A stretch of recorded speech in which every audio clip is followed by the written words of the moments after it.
किन्नर चुड़ैल। गोरखपुर नाम का एक गांव हुआ करता था। उस गांव में ज्यादा लोग नहीं रहते थे। उस गांव में एक गर्भवती विधवा औरत रहती थी। उस औरत का नाम कमला था। कमला अपने घर में अकेली रहती थी। उसके पति की सारी जायदाद उसके नाम हो गई थी, पर सभी गांव वाले उस औरत को मनहूस औरत समझा करते थे और सभी उससे नफरत किया करते थे। एक बार कमला राशन की दुकान पर खाने का सामान खरीदने जाती है।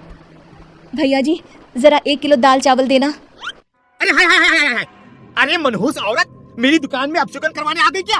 चल जा यहाँ से, मैं कुछ नहीं देने वाला तुझे। भाग यहाँ से, चल जा, निकल। भैया जी ऐसा मत कहिए, मैं गर्भवती हूँ, मुझे खाने की बहुत जरूरत है, मुझे खाना दे दीजिए। दुकानदार कमला को वहाँ से धक्के मारकर भगा देता है। तभी कमला रोते रोते उस गांव के किन्नरों के इलाके में आ जाती है। गांव वाले किन्नरों को उसी इलाके में रखा करते थे, क्योंकि वो लोग किन्नरों को पसंद नहीं करते थे और उनके इलाके में रहने से मना करते थे। तो किन्नरों ने उसी गांव में अपना एक इलाका बना लिया था। जब किन्नर लोग देखते हैं कि एक गर्भवती महिला रोते रोते उनके इलाके में आ गई है, तो सारे किन्नर कमला के पास जाकर उसका हाल पूछने लगते हैं। क्या हुआ बहन, तुम्हारी गर्भवती अवस्था में इतनी बुरी हालत कैसे है? तुम रो क्यों रही हो? तुम डरो मत, हम तुम्हें कोई नुकसान नहीं पहुंचाएंगे। तुम शांत होकर सब बताओ कि हुआ क्या है। मैं कमला हूँ, मैं गांव के दूसरे इलाके से आई हूँ। 2 महीने पहले ही मेरे पति की मौत हुई है। मुझे गांव के लोग मनहूस मानते हैं, क्योंकि मैं विधवा हूँ और गर्भवती भी। वहाँ के लोग मुझे खाने के लिए कुछ बेचने के लिए भी तैयार नहीं, जिससे मेरा गुजारा नहीं हो रहा था। कोई बात नहीं कमला, हम तुम्हारा ख्याल रखेंगे। किन्नर लोग कमला को एक खाली घर में रहने के लिए जगह दे देते हैं और उसकी देखभाल भी करते हैं। कुछ ही महीने बाद कमला अपने बच्चे को जन्म देती है, पर अफसोस, कमला बच्चे को जन्म देते ही अपनी जान गंवा देती है। जब सब किन्नर बच्चे को देखते हैं तो बहुत खुश हो जाते हैं, क्योंकि वो बच्चा भी किन्नर ही था। कमला ने एक किन्नर बच्चे को जन्म दिया था। अब इस बच्चे की देखभाल कौन करेगा? हम तो इस बच्चे को गांव के दूसरे इलाके में भी नहीं भेज सकते। अरे तो क्या हुआ, इस बच्चे की माँ नहीं रही तो हम इसे पालेंगे। अब ये हमारे इलाके में रहेगा, हमारे साथ रहेगा। फिर वो किन्नर उस किन्नर बच्चे को गोद ले लेते हैं, उसका नामकरण कराते हैं। उस किन्नर बच्चे का नाम शक्ति रखा जाता है। देखते ही देखते शक्ति बड़ी होने लगती है। उसके रंग रूप बहुत सुंदर थे। वो बहुत सुंदर किन्नर दिखती है। एक दिन शक्ति एक किन्नर से पूछती है, माँ जी सुनिए ना, ये गांव के दूसरे इलाके में भी तो लोग रहते हैं, तो हम वहाँ क्यों नहीं जाते? हम उनसे अलग क्यों रहते हैं? शक्ति, क्योंकि वो लोग हमारे जैसे नहीं, वो लोग हमें पसंद नहीं करते, इसीलिए हम उनसे अलग रहते हैं। क्यों? वो हमें क्यों पसंद नहीं करते? मुझे एक बार उस इलाके में जाना है, मैं एक बार वहाँ जाकर घूम कर आऊँ। शक्ति, खबरदार, जो तू उस इलाके में कभी भी गई तो अपनी जान नहीं गंवाना चाहती तो उस इलाके में कभी कदम भी नहीं रखेगी, समझी? इतना कहकर वो किन्नर वहाँ से चली जाती है। शक्ति उस किन्नर की बात सुनकर बहुत रोती है। माँ जी ऐसा कैसे कह सकती हैं? उन्होंने इतनी सी बात के लिए मुझे इतना डांटा, अब तो मैं उस इलाके में जरूर जाऊंगी। फिर एक दिन शक्ति गांव के दूसरे इलाके में चुपके से जाती है। ये लोग तो हमारे जैसे ही इंसान हैं, तो ये हमसे नफरत क्यों करते हैं? जब शक्ति उस इलाके में पहुंचती है तो गांव के सारे आदमी उसके रूप से मोहित हो जाते हैं। वो लोग ये अंदाजा नहीं लगा पाते कि वो किन्नर है। शक्ति की सुंदरता देखकर सारे गांव वाले उसकी तारीफ करने लगते हैं। तभी गांव का चक्कर लगाने गांव के जमींदार का बेटा हर्ष वहां पहुंचता है। हर्ष भी दिखने में बहुत सुंदर होता है। जब हर्ष ने शक्ति को देखा तो वो भी उससे मोहित हो गया, और जब शक्ति की नजर हर्ष पर पड़ी तो वो हर्ष को देखकर मोहित हो गई। आपको पहले कभी इस गांव में देखा नहीं।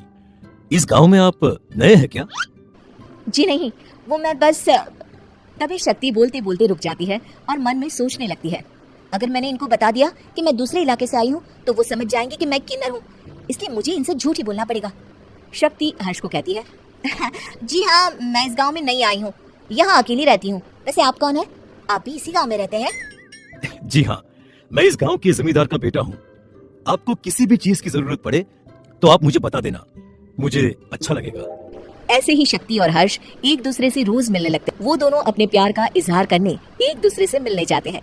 तभी शक्ति का पीछा करते करते एक किन्नर वहां आ जाती है। शक्ति, मैं तुमसे बहुत प्यार करता हूँ। मैं तुमसे शादी करना चाहता हूँ। क्या तुम मुझसे शादी करोगी? हाँ हर्ष, मैं तुमसे शादी करूंगी, पर मैं तुमको अपने बारे में एक सच्चाई बताना चाहती हूँ जो मैंने तुमसे छुपा कर रखी है। तभी उनके बीच में ही वो किन्नर आ जाती है। शक्ति, तेरी हिम्मत कैसे हुई ऐसा करने की? वो किन्नर शक्ति को खींचकर गांव के जमींदार के पास ले जाती है। हर्ष भी वहां शक्ति को बचाने के लिए पहुंच जाता है। जमींदार शक्ति और हर्ष के प्यार के बारे में सुनकर गुस्से में आ जाता है और शक्ति को गांव के बाहर निकालने की सजा देता है। शक्ति ये बात सहन नहीं कर पाती और कुएं में कूदकर अपनी जान दे देती है। जमींदार हर्ष की शादी गांव की एक लड़की से करवा देता है, पर हर्ष इस शादी से खुश नहीं होता।